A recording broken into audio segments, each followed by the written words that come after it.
lost a member of the Coast Guard community in Alaska, a young man named Michael Kozlowski, who's actually a resident of my district, whose family lives about 8 miles from my house. His wife Bree and their kids, at least grew up there, I should say. And that's a loss we felt very acutely in the Hudson Valley. I want to thank the Commandant for coming up for the funeral and for the extraordinary support that the Coast Guard has shown to Mr. Kozlowski's family.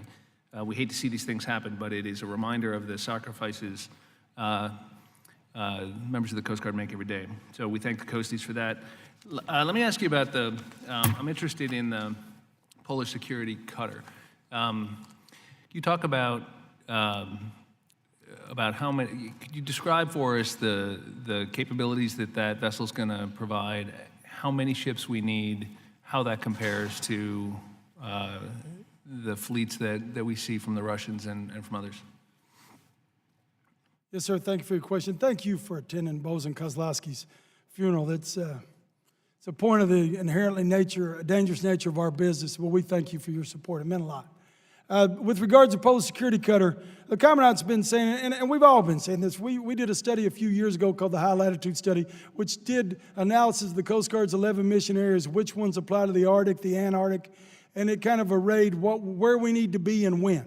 And a long story short, we need the ability to project year-round presence in the Arctic, and that's possible with the right kind of icebreakers. It's possible to be up there summertime and wintertime.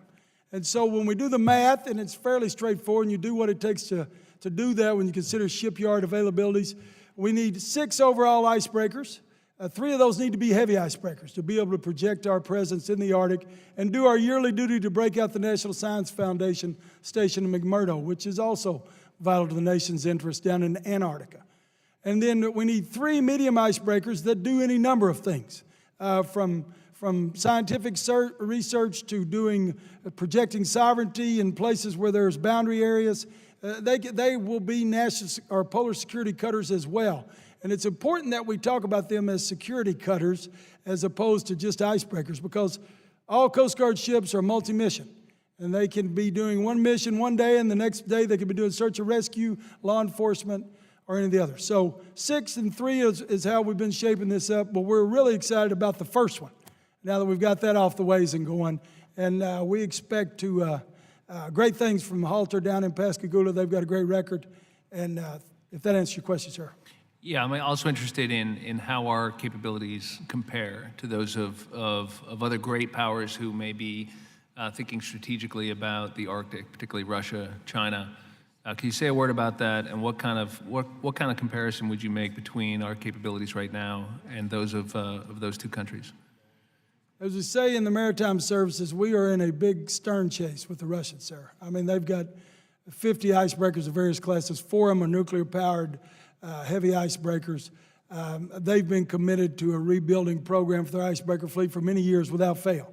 The Chinese just this year launched their 2nd icebreaker, which is approaching a heavy icebreaker. It's a Shuilong 2, and they are extremely aggressive with how they sail these. The Shuilong 1, which was their first icebreaker, has been to the Arctic every year for the past 5 or 6 years, our Arctic, and they're not an Arctic nation. And so the Shuilong 2, the expectation is they will be similarly in their way that they sail and engage around the planet.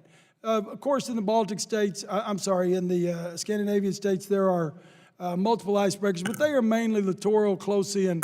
They're not projecting over the horizon. So when we think of other nations' icebreakers, we primarily think of the Russians and the Chinese. The Swedes have some long-distance icebreakers, but other than that, that's the ones that we talk about. And if I could get you to say a word about the shoreside infrastructure that we're also going to need. Yes, sir. With regards to Coast Guard shoreside infrastructure, our current focus is where all of our people depart from to go to the Arctic. That's a Kodiak. That's our northernmost place, and so that's where we have the most plans and the most specifics about investment. Our approach, as you know, to operating in the Arctic, given the dynamic nature of it, is we'll take these icebreakers, and when we get sufficiently built out, we can move them wherever the wherever the fight is, and fight is just a term of art, wherever the action is, we will move those icebreakers. So it could be as far south as, approaching the Bering Sea, or as far east as our border with Canada. And so that's our approach, this mobile infrastructure that we'll deploy. And that's why icebreakers or polar security cutters are so important. That region is not ice-free. It's just less multi-year ice than there has been in the history of the world. So the ability to move and operate in ice-covered waters, whether it's just a year's worth of ice or a couple of years, that's our approach operationally. The preponderance of our infrastructure requests for the U.S. Coast Guard are in Kodiak and other parts of Alaska where we support that region. Thank you, gentlemen. Mr. Gibbs. Thank you. First of all, Admiral and all the men and women that serve under you, I want to thank you, gratitude to the country, because the Coast Guard's doing great work in drug interdiction and everything else you do in security. So I want to make sure we appreciate what you all do. First question, when we're talking about the Polar Security Cutter, the PSC, and